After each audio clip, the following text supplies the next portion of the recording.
Yeah, MLB Data Warehouse. Where the spreadsheets flow and the takes get spicy. John, Tim, Doc, let's go. Welcome to the warehouse, stat stacked to the ceilings. Exit below, flying launch angles, got a feeling. Tim in the corner with the prospect report. Reading fan graphs, blurbs like it's soft core sport. Junior and double A, Tim's losing. Welcome to the Prospect Warehouse Podcast. This is your host, Tim Kanak. You can find me on X at Fantasy Ace Ball. And it's John Anderson. I know everyone was expecting Owen because I said they're going to do every other. But I texted Owen today and I was like, can you make it? Or are you a dead guy? He's like, I'm a dead guy. So dead guy. College finals. I still have like nightmares about do you have those nightmares where you're back in college and you forgot to go to class for months and then you have to take the final and you're totally screwed? Is that just me? No, I was pretty good, man. I would write papers early. No, me too. But I still have the nightmare. Like it's not something that happened, but just a nightmare. Oh, it never actually happened. Just a nightmare. You know, one time though, I will tell you, this is the only time in my life I used Adderall, and I studied for a final with it because there was a class that I did like nothing for this class. It was psychology or something like that, or which is nothing. So no, psychology is meaningless. No, it's philosophy. Okay. It's philosophy. Better. It was like philosophy 101. And I was like a freshman. I did nothing the whole class, blew the whole class off. And basically in this class, it was 2 tests. You had your midterm and your final, and that was your whole grade. In the midterm, I got a C. And I was like, I have to at least get a B in this class. So for the final, I took Adderall, went to the library, studied for like an entire 24 hours in a row, didn't even go to sleep, stayed up the whole night, didn't eat anything. And then when I went in to take the test, I was like, I am smarter than Aristotle. I am smarter than Socrates. Like I felt like a god of philosophy. Like if you bring it back to the Greek thing. So like I was like, I am the man. I was like, I got this. Took the test, nailed it. I think I got like a 98% or something like that. So that is my only pro Adderall drug ad right College there. Kids. Adderall, you better pay me. Endorsed. Yes. Okay. So we're going to talk about baseball. I did go to a game this weekend. Got some Tyson Lewis reps in. He was bad. So, guess what? We got another mom. We got a mom. So I posted a video of Kyle Hamlin getting a triple, and I was like, this guy is so fast. He runs like the wind. And then the mom was like all in on that. So we got another parent score check mark. Stacking them up. Warehouse Podcast. Yeah. Okay, so we'll get to T10 here because we're going to make it a shorter podcast. For us this week, John and I scores did update. Do some F score update podcasts this week, so you're going to get a lot of from our podcast. So you want to talk about the F score update for a minute here before we get into the T10, John? Yeah, hopefully your Starlink thing gets its stuff together because we're cutting out there, but I think we'll keep going. But yes, F score update has been run. I like this. A lot of them changed a lot, and we'll see that. I don't have it published anywhere, but we'll do something with it. I just finished it this morning. Like Aaron Judge's hit tool went down like a lot because it really is weighing this year because a lot of it is last 6 months, and the last 6 months just means this last month. So it's waiting a little bit. I mean, it'll balance off and stuff, but the scores shifted a little bit more than I thought. But it is going to be, I think the usefulness of it shouldn't be changing our opinions about major league players necessarily on them, but some of these like 20 to 23-year-old prospects that kind of pop up in a hurry, I think that'll be where it's useful to see who's moving. So yeah, you actually get like, especially like the guys who were just drafted in 2025, because we only had 30 games from them or whatever last year. So now we've got like another 20, 30 games to add on this side. So now it's just a lot more balance of a portfolio, I would say, for those types of guys. So T10, number 10, this is a guy that made my T10 a lot last year. It's Rowdy Rodriguez. So this guy, John, interestingly, because the Angels are weird, right? He stayed in A-ball the whole year last year. And I was like, why is he in A-ball? He was like completely destroying A-ball as like an older hitter. I'm like, why is this guy still in A-ball? But he skipped high A this year. Basically, they promoted him straight from low A to double A. So pretty interesting for Rowdy Rodriguez. You spell Rowdy R-A-U-D-I, not Rowdy like Rowdy Tellez. Yeah. But Rowdy Rodriguez last year, 14 homers, 38 steals. So kind of an interesting profile there. And this year, He struggled a little bit in the batting average department, but the last week, really strong week. So he had 2 home runs, 3 steals this last week here. And the interesting thing is his walk rate is 18%. So his walk rate is 18%. His carry is 19%. So in the walk decay department, doing really well. 3 home runs and 7 steals already on the season. So interesting power, speed, outside here. Contact, the hit tool is always going to be something we have to watch with Rowdy. I think he kind of is a prospect. Like, I think he might make the majors. Probably, I have him as a top 400 guy. So he's like kind of like right on that precipice as guys who might make it, might not make it, but the tools are interesting. I give him a 35 out of 40 on the hit tool, a 40 out of 45 on the plate approach, a 45 out of 55 on the power, and a 60 out of 60 on the speed. And my comp for him is Lane Thomas for Rowdy Rodriguez. Kind of that type of profile. Yeah, you said he actually might make the major leagues. Like, okay, that's where we're at here, this prospect business. Talking about guys that we don't even – it's like a coin flip if you'll ever even see them. But there you go. You're right. Yeah. 3 homers, 7 steals in AA. Yeah. That's what happens with a guy who has like an iffy hit tool. You know what I mean? It's like if you have a really good hit tool, you can kind of bank that they're going to get a shot. But like some of the guys that are tooled out but have like the hit tool is like kind of questionable, you just don't know if they're going to make it. They have to like get hot, right? I mean, like think about Adolis Garcia. Adolis Garcia flamed out and was DFA like 2 or 3 different times before he actually like made it. So those types of tooly guys who have questionable hit tools, it's just a little bit rougher for them. Okay. Works. All right. T9. And again, that's Rowdy Rodriguez, AA Angels. T9 is Adam Serwanowski, AA pitcher with the Dodgers. So he's had a really good season so far. See, the F scores are kind of weighing in. Maybe not so good of a season last year, if you're looking at that on the screen on YouTube. But this guy has 2 really good pitches. Like, I think he's probably a bullpen guy ultimately, John. 6'5", 191-pound lefty. So they're like, oh, he's got the starter's frame, and they're going to try to work him up as a starter. But his changeup, I don't think, is good enough. So it kind of makes him a 2-pitch guy. There he is. So this dude, this week, little hitch, a leg hitch kind of thing. That's interesting. Yeah, I think he's a reliever. Like maybe he's a reliever now or like sooner rather than later. But this week he had 8 strikeouts, 0 walks, only 2 hits, no runs. But he's only using primarily 2 pitches. So fastball is a 93 to 96 mile per hour fastball that can get up to 100. He's thrown it 101 before. So I give him a 55 out of 65 on that fastball. The sweeper is sick. So the sweeper I get through a 60 out of 70 on. That thing is a swinging strike machine, a whiff maker, widow whiff maker. But the changeup, not a good pitch. That's his 3rd pitch. So like when that happens, you see a 2-pitch guy, you can get away with that in the minors. Like you can make that work at lower levels in the minors. I mean, like obviously he's making it work right now in AA in the minors. But once you get to like AAA and you're like pitching against quadruple A guys, you're pitching against guys who've played in the majors before. You get to the majors, like 2 pitches is just not going to work. Like we saw Didier Fuentes dominate in AAA with 2 pitches, comes into the majors, can't really make that work with 2 pitches. I think like ultimately Didier is young enough that he'll get it figured out. Like he just turned 20.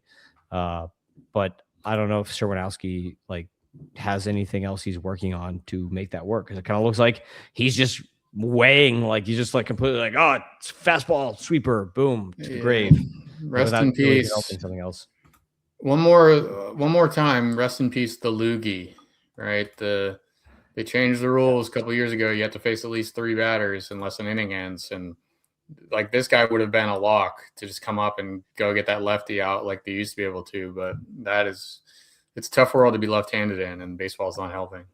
Although bro, his splits, he has a 16.8% whiff rate against lefties and only 12.3 against righties.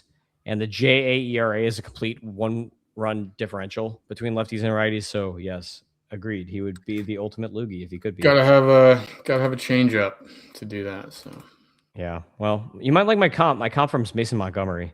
So you know, maybe he might be a high leverage guy though. Something like it's a lefty, but he may be a high leverage guy. So keep that in mind. Number 8, starting pitcher Wei En Lin. I at least think, get this, John, I at least think he will make the majors. So it's not an if he makes the majors. I think with him it actually is he will make the majors as long as he doesn't get Tommy John or something like that. It just maybe is a reliever instead of a starter. So Number 8, Wei En Lin. I think this guy will make the majors as a starter. He's a top 100 prospect for me. Number 99, Wei En Lin with the Athletics. He is a 20-year-old in AA, 8 strikeouts, 1 walk, only 3 hits allowed, no runs. Really good stuff for Wei En Lin. Look at those F scores. What a thing of beauty that is. 114 F stuff, 125 control, 105 F ERA, 291 JA ERA. I think he's just a stud. Like doing what he's doing as a 20-year-old at AA. Really nice pitch arsenal. Unlike Serwinowski, this guy actually has a few different pitches. So fastball, sweeper, changeup, knuckle, curve for Wei En Lin.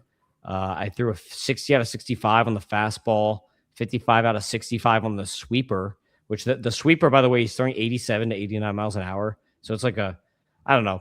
People might call that a slider. It's a hard sweeper for velocity. Changeup, I threw 50 out of 60. So this guy is Taiwanese too, John. As you know, that's our second country, Taiwan. Yep. Knuckle curve, 45 out of 55, and the command of 55 out of 65 grade for Wei En Lin. So pretty advanced young guy. Threw in the World Baseball Classic when he was like 17 or 18 or something like that. So I like him. Just make sure you're picking up the right guy, because I remember this from the Athletics prospect preview back in January. Like, there's a few of these guys with like the same name. You got to be very careful. Yeah, there's a Che En Lin or something with the Cardinals. Yeah. There's like there's a Lin with the Diamondbacks who's not good and only throws like 88 miles an hour. Yeah. And then there's the good one, Wei, not like whey protein, WEI-EN Lin, LIN. Okay, I think that's good, right? I spelled it. We said it. Wei En Lin. Yeah, seems like he should be able to keep the ball out of. What about those jerseys, man? Wait, go back. Check out at that jersey. Did you see that Christmas jersey there? Oh yeah, wow. Look at that. The ugly Christmas sweater jerseys. That's sick. Pretty sweet, yeah. Minor league baseball. Jerseys in the world. Can't beat it. Yeah, I know, right? All right, number 7. You're gonna love this one, John. It's a Pirate. Lonnie White Jr. with the Pirates. So you're gonna love the comp too, because we've already done a Trent Grisham comp. This is a righty Trent Grisham comp right here. So Lonnie White Jr. was really, really bad last year, John, but something's up. His contact rate is up 8%. And what do you think his contact is if I say it's up 8%? Do you think it's like 75 or something like that now? No. It's up 8% year over year, but now it's still 70%. So it's still below average contact profile here. But I think it's at 70%, it's good enough to at least let the tools play. Because he does hit the ball hard, like 110 EVs, and he's got speed too. So he's like, again, power speed type. But his whole success, he's actually worse than Rowdy. So when I said Rowdy might make the majors, it's like a coin flip. Lonnie White is like 2 coin flips. You have to win 2 coin flips back to back, basically, for Lonnie White to make the majors, I think.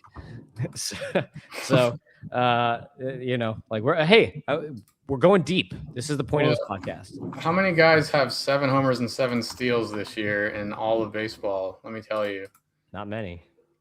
It is Sal Stewart, O'Neill Cruz. Those are the major leaguers. Henry Bolt. Someone named Pedro Ramirez. Blake Burke. Yes. Blake Burke's the highest F-score riser in the minors. And Eric Hartman, Cam Maldonado, and this guy, Lonnie White. 7 homers. 7 steals, even caught twice. So he's 9 attempts, 30% attempt rate.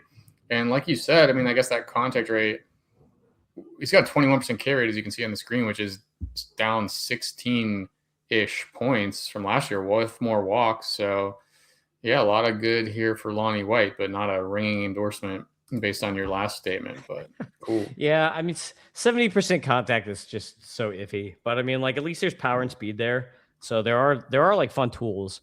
I mean, I feel like this type of profile, like the Rowdy Rodriguez, Lonnie White Jr., these are the type of guys who break in as like 4th outfielders. They're not going to come in with like guaranteed playing time. But then if they pull a Nate Church, like you see Church is like breaking out now, you get a few hot weeks, then maybe you earn yourself a spot. Victor Scott gets kicked to the curb. So maybe Lonnie White comes in and can do a Nate Church. Contact gets good enough to make the tools play up, and boom, there you go. You just run with the job. So. I mean, Trent Grisham with the Yankees, he got paid at least 1 year. So yeah. Even if it is a qualifying offer year, he did get paid at least 1 year. So hit tool, I give him a 25 out of 35, plate approach of 40 out of 40. but power I give him a 50 out of 55, and speed I give him a 65. So there is power speed here. So that can play. I mean, like in fantasy leagues, that's what you want. You want the power speed combo. And when you see an 8% contact increase, like maybe he can, like you like to see him making strides like that. Maybe he can do better. You know what I mean? Like maybe another year he increases it another 2-3%. And then you're going from a bad hit tool or like 35 is like below average, like below average. But if you can make it a 40 hit tool with those tools, that might be a major league player for a little while. Maybe get a few years in there. Like Trent Grisham did. Lane Thomas had a few good years. So if he can play defense, Pirates probably the worst defensive outfielder in the league. So and there's not really any help in the minors as far as I know. Maybe Garcia, but that could help too. I don't know if he's good defensively at all, but probably better than Esmeralin Valdez defensively in the outfield. Yeah. I would say. I hope so. Hopefully get to him one of these weeks. I'm excited about that guy. But do you know who has a 100% contact rate, Tim? Who? Me. What? Men's league. Played opening day yesterday. Your boy swung 3 times. Well, a couple foul balls. I think I was 5 for 5 on contact. So shout out to me. I was hitting 60-mile-an-hour fastballs. No problem. Were you barreling though? 0. No, all ground balls. But that's what you want to do in a league full of 50-year-old dudes trying to pick up a ball and throw at night. Like just hit the ball to someone and they'll mess it up. I'm not bunting. You're such a cheater. You're a runner. So all you're gonna do is just get. Yeah, you're like Chandler Simpson of your men's league, basically. Exactly. Know thyself, man. You just got to do what you can do. I'm not going to try to hit a ball over someone's head. It's not going to happen. So let me tap the ball in, run, and like just use my youth, what I have left. I have a lot left. I'm not going to start talking like that. I mean, yeah. That's I look like a track star in that league for sure. It's great. All right, number 6. We got Joran Watts Brown. This is a fun name to spell. It's Juaron.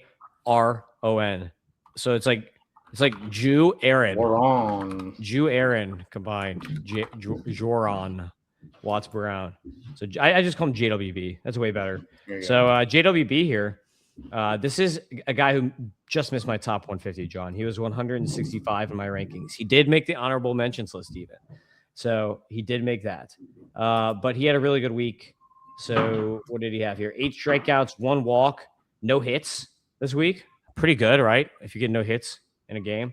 Obviously, nobody's going to let you go 9 innings this early in the season.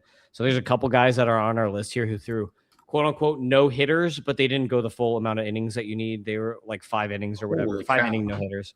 That curveball. So, yeah, he's got some good breaking stuff. Watch this. So, no, did we miss it? That was his fastball. So he's got on his fastball 19 inches of ride, up to 19 inches of ride. So he throws 92 to 96. I threw 45 out of 50 on the fastball. I think it's solid, not great. The breaking stuff is what makes and breaks this guy. He's like basically, I feel like he's a better Braxton Garrett. Dang, yeah, that thing is crazy. Yeah, he also has a good slider too. So his slider, he throws 83 to 87 miles an hour. I threw 60 out of 65 on his slider. His curve, he throws 79 to 82, 50 out of 60 on the curve. Change up 81 to 86. I threw a 45 out of 55 on the change. Command, I gave him a 40 out of 45. F scores, he's got a 113 F stuff, 104 control, 104 FERA. I really like Joran Watts Brown. He's like I said, right outside of my top 150. Really nice breaking pitches. Dude, talk about if he was a reliever. His ERA, his JA ERA against righties is negative 117 this year, and then against lefties it's 387. So definitely some split stuff there. Lefties hit him a little bit better than righties. But Joran Watts Brown, gotta love that 175 JA ERA on the season. So 39.2 CSW, 24.2 whiff, and really good breaking stuff. So my comp for him is actually Edward Cabrera-ish, even though I said like he's kind of like a better Braxton Garrett because he's like really good breakers. Fastball's kind of blah, but his fastball's way better because he's like Braxton Garrett can barely hit 90. He's hitting mid-90s with good ride on the fastball. It's just not like it doesn't get a lot of whiff. So that's why I give it, even though it has good movement characteristics, it's not getting like a elite amount of whiff. It's just kind of like an average amount of whiff on the fastball. So that's why I give it like a 45 out of 50 instead of a higher grade, despite getting up to 19 inches of vert on it. But I like JWB a lot. Super underrated prospect. Was traded from the Blue Jays to the Orioles this last at the trade deadline. I can't remember what they got. What trade was that? Blue Jays and Orioles last year. They made a trade. It was probably for a reliever. Dominguez. Sir Anthony Dominguez. Sir Anthony Dominguez. That makes sense for Jordan Watts Brown. Yeah. Okay, Yeah. so probably a good deal for the Orioles there. I think he's going to advance quick. Like I think he should be in Double-A shortly. He's 24, so there's no reason to like hold him down. Yeah, looks like good stuff. A lot fly baller, probably not a lot of ground balls so far, and forcing curveball. Well, curveball could be ground ball. I don't know. It hasn't really mattered because he struck out 44% of the guys or whatever is there. So 41. Yeah. But, yeah. Yep, exactly. You in decimals, man. You just like get rid of the decimal and move it over. You never know. The automatic ball, like if you walk somebody on purpose, I don't know if they do that in the minor leagues, but like my plate appearance thing, like it won't always exactly match because the pitch by pitch data doesn't record anything if you just let the guy go or if there's an ABS or not an ABS thing, but like a pitch clock violation stuff. So sometimes the denominator is not exactly right, but yeah, rounding is good. Yes. All right, number 5, Eric Hartman with the Braves. This is an interesting name. Not Eric Cartman, Eric Hartman. So he is an outfielder with the Braves. Top 350 prospect for me in Rising right now. Really interesting name here. This is a 19-year-old. This is Doc's boy. He's Canadian, John. He was drafted in the 20th round out of high school from Canada. Look at that. Like you got to put that on the screen here. You had a Canadian flag right there on the screen. So this guy's a Canadian high schooler. And so this week he hit 4 home runs, 2 steals, 563 batting average. And on the season, he's hitting 319, 397 with a 710 slug, 7 home runs and 8 steals. So talk about that 7-7. He's one of those guys. Oh. Boom. There he is. So Eric Hartman, really interesting stuff here. So this kid, 19 years old, John, had a 105.3 max EV last year. Do you know what his max EV is this year? No. You should. That just tells me you haven't read my article yet. I'm just joking. I'm messing with you. 112 max EV this year. So he jacked his max EV last year as an 18-year-old from 105.3 to 112 this year. So definite spending time in the weight room. Good job, Eric Hartman. I love to see a 20th round Canadian breakout here. So he's been awesome, man. And not just the max EVs, but the average exit velocities too. His average exit velocity last year was like 84, 85 miles an hour. This year it's up to 91.6 on the average EV. So, and the other thing is he's hitting the ball in the airway more. Last year, ground ball rate was 47%. This year, only 30% ground ball rate. So he's hitting the ball in the air more. He's hitting the ball a lot harder. He already had the speed on his side last year. Really fun, interesting player. My comp for him is a Jackson Merrill, Zach Veen mishmash. So he's just like a mash of those two guys. Maybe not as good as Jackson Merrill. Maybe more tools than Jackson Merrill, but better contact than a Zach Veen. Like his mechanics kind of remind me of Jackson Merrill at the plate. So kind of body type too. So that's kind of where I got the Jackson Merrill comp from. But his tool grades, I give him a 35 out of 45 on the hit, a 45 out of 50 on the plate approach, a 40 out of 55 on the power. Obviously, those max EVs, he's got a lot of room to grow on the power, and a 70 grade speed for Eric Hartman. And I just love too that his name sounds like Eric Cartman. Like, yeah, I'll get him a look. They could do a bobblehead night or something like that. Maybe make some money that way. Oh yeah, I forgot, dude. He hit a home run yesterday too. So now he actually has 8 home runs and 8 steals on the season. 8. Yeah, he was on the. How about that? I didn't even know that this was going to happen, but he was on the screenshot we showed with the 7-7 club. So yeah, that's an interesting 9.4% home run rate, unsustainable, but 8-8 in 19 games is fantastic. Yeah, he's balling out right now. So Eric Hartman, big time riser. Look to add him. Like if you missed out on the Ronnie Cruz train, a lot of people had added Ronnie Cruz in deep prospect type leagues. Then Eric Hartman might be the next one to add. Number 4, this is a guy I love. It's Nate George, prospect rank number 42 for me. So he's already up in the prospect rankings, had a 5 for 5 night last week. He's rocking a 31% line drive rate right now in the season, John. And this is one of these interesting F-score guys where I thought he was going to be a really bad power tool, but then it was actually good. Because you have to remember that the F-scores are comping a guy against other people in their division. So it's like they're comped against other people that they're playing against. It's not just comped against everyone. So I was actually pretty surprised by his power scores. Gets some good angles and Only could 3 double. homers in 79 games, so that's Yeah, probably he's still young though. I mean, like he can grow doubles power into home run power. Like look at Eric Hartman. He's a year young.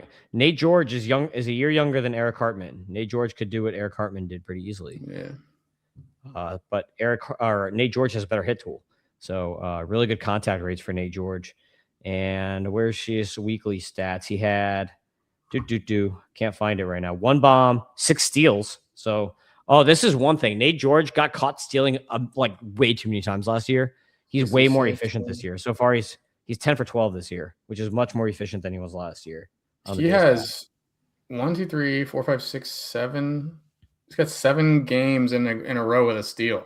So he's got 11 on the year, and 8 of those are in the last week or so, 8 days. Yeah, and he's this. Look at his attempt rate, dude. Go to his F score, his portfolio page here. He has a 48% attempt. You screen cap. It's here. He has a 40. Yeah, bottom right. 48% attempt rate. Yeah. Last year, 64%. Like this guy runs every time he's on base. It's hilarious. He's on base a lot. This guy's like you. He's like you. Are you allowed to steal bases in your man? Here, well, there's a story about that too. The thing I did wrong yesterday is it's free. Like no one's ever going to get thrown. I've never seen a guy get thrown out because the catcher can't throw, the shortstop can't catch, and like the pitcher's slow to the plate. They're throwing 30 miles an hour. So, but yeah, I took off for second. I got on base in the first inning. I took off for second. I didn't know that. I did know, but I didn't do it. I didn't look at what was going on at the plate. So it was a fly ball to right field, and I didn't see it quick enough, and I couldn't get back, so I got doubled off like a nincompoop. But there's a lot to think about when you're playing baseball, and it's easier to watch. Yeah, this guy's you in the beer league. Just runs every time he gets on base, just hit and get on base. One thing for Nate George, he had 9 triples last year, so even though he only had 5 homers or whatever, he did have 9 triples, and he had, I have it written down here, 28 extra base hits in 87 games. So despite the lack of home run power, he is getting a lot of doubles and triples. Yeah. So that will hopefully turn into, some of those doubles will turn into homers in the future. But I give him a 50 out of 60 on the hit tool, 45 out of 55 on the plate approach, 30 out of 45 on the power, and a 60 out of 70 on the speed. And I had someone ask me, like, how does a guy get 60 out of 70? You think he's going to get faster? And I'm like, no, that's because I'm including base running in my speed score. I know like a lot of publications, when they're doing a speed, they're just doing like raw athleticism. They're not actually like accounting for like their ability to actually grab bags. But since I'm doing this from a fantasy side, I think it's important to make sure that they're actually a good base runner, not just fast. So my speed score does include like base running ability, not just speed. Does that make sense, John? Yeah. Yeah, that sounds good to me. I think for fantasy, that's the right way to do it. If you're scouting for fantasy, I'm not scouting for a professional team here. So yeah. Anyway, number 3. We're going to get to number 3. It is Tyler. Oh, wow. I got an error here on my screen. Copy paste. It's Anthony Ianson with the Red Sox.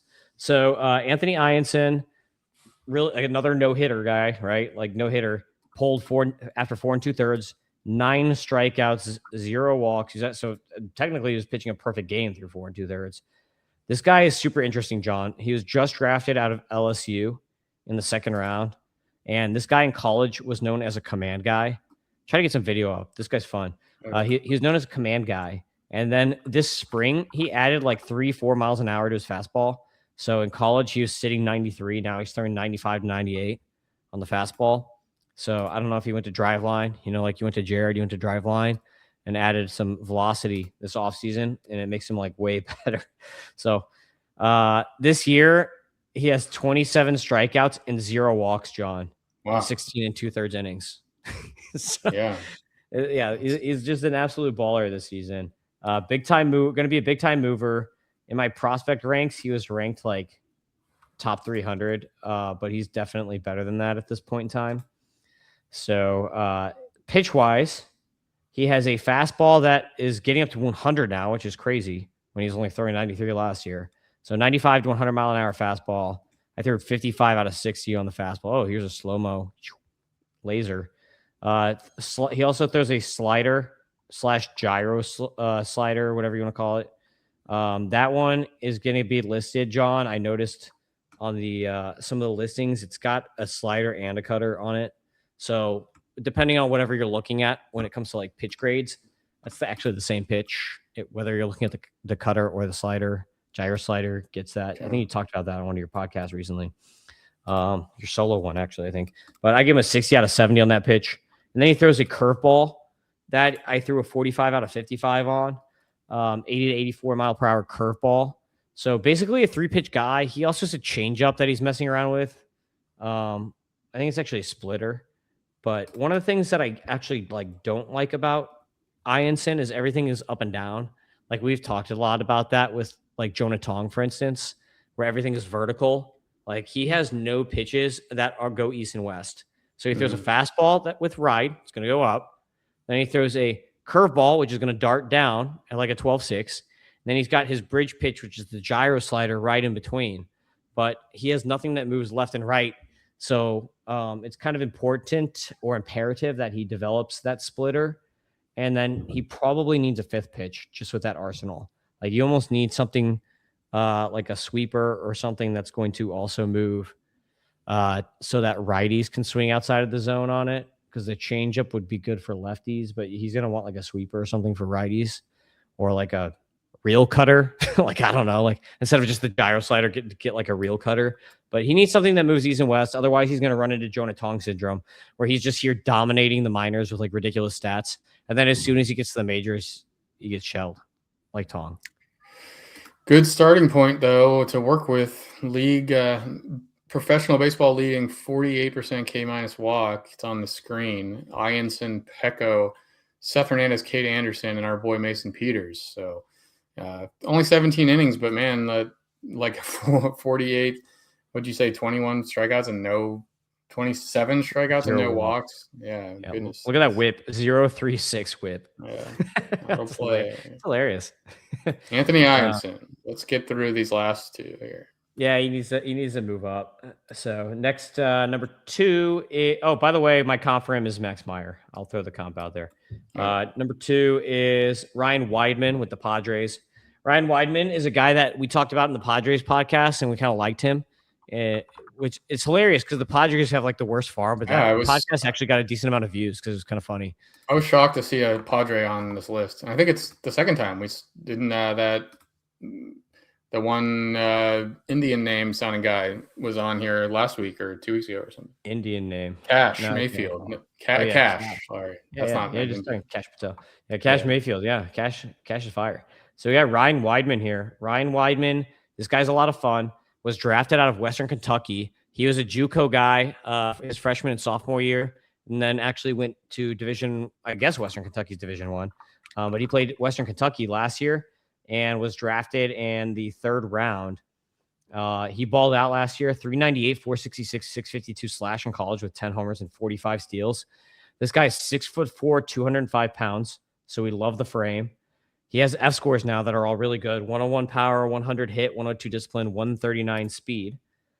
He is in A-ball, so he's a 21-year-old in A-ball right now. So keep that in mind. He'll probably go up he'll probably like move pretty fast, I would say, especially because he's dominating right now. Last year he had 11 steals in 26 games. And this guy hits the ball hard, 110 mile per hour exit velocities. In college, John, he had the 92nd percentile EV in college with metal bats. So he hits the ball hard, plus he's tall, plus he's super, super fast. And now this year he has an 80% contact rate. So 80% contact rate, 11% walk, 16% K, all really good numbers. 8 extra base hits last week, 2 home runs, 6 steals with a 458 batting average. So this guy is stealing bags, 14 steals on the year, hitting bombs, hits the ball hard, big dude, and now an 80% contact rate.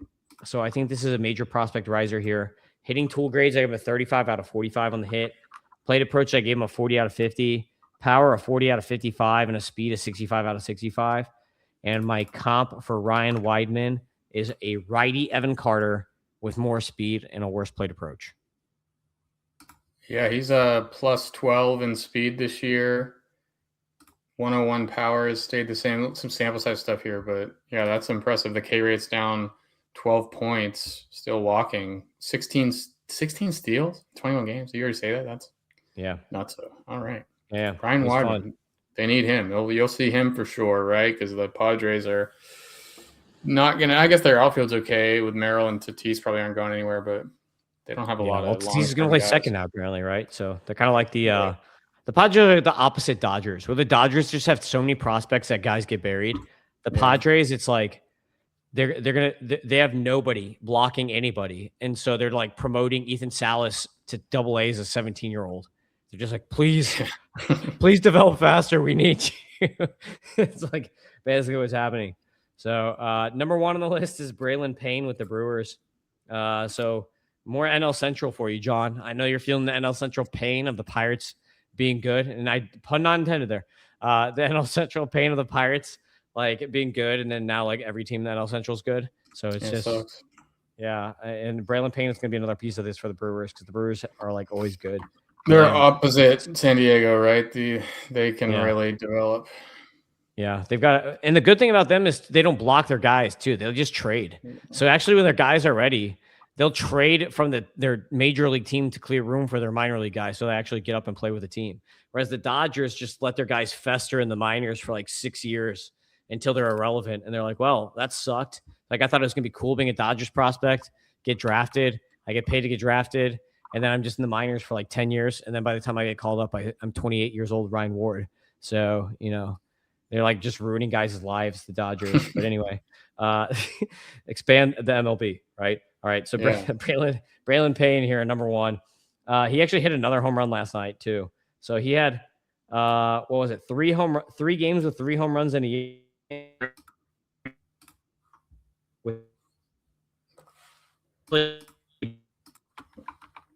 We're losing you, Tim. Lost Tim. Braylon Payne. 3 homers in the last 3 games. He's got 3 doubles, 6 homers, 6 steals on the year. We're doing this without Tim. Right as we got to number 1. So Braylon Payne, huge year, 6 homers, 6 steals in 14 games, hitting .367, a 1.288 OPS. That's in high A. Are you back with us, Tim? I am. Sorry about that. So yeah, he's having a really good season after a really bad second half last year. So it's important to see that, which is why I didn't kick him off my top prospects. Like a lot of people just completely kicked him, but I left him at 149 because there was so much potential there. Comp is Lawrence Butler. Hit tool grades that I gave on him, 25 out of 40 on the hit, 45-55 plate approach, 45-55 power, 70 grade speed here for Braylon Payne. And do you get that name an 80 grade? Is that an 80 grade name? Yeah, that's a good one. Major Payne, Braylon Payne. So he's still 19 years old too at high A doing this. So he's six home runs and 6 steals. So didn't quite make that list, but really strong start to the season here for Braylon Payne. All right. That's the T10. So rehash here for you. Number 1, Braylon Payne. Number 2, Ryan Weidman, outfielder with the Padres. Braylon Payne is an outfielder with the Brewers. Number 3, Anthony Ianson, starting pitcher with the Red Sox. Number 4, outfielder Nate George, outfielder with the Orioles. Number 5, outfielder with the Braves, Eric Hartman, not Cardman. Number 6, starting pitcher Joran Watts-Brown with the Orioles, high A. Number 7, outfielder Lonnie White Jr. with the Pirates, high A. Number 8, starting pitcher Wei N. Lin, Athletics, double A. Number 9, Adam Serwinowski, double A pitcher with the Dodgers, probably a reliever long-term. And number 10, outfielder Rowdy Rodriguez with the Angels, double A. And tease for MLB Data Warehouse if you want the full article and you want to read about Carlos Lagrange, number 11. Number 12, Ike Irish, or the others, Tyler Bremner, Samuel Zavala, and Pedro Ramirez, then make sure you subscribe to MLB Data Warehouse so you can read the full article. Correct, John? Yes. Subscribe, please.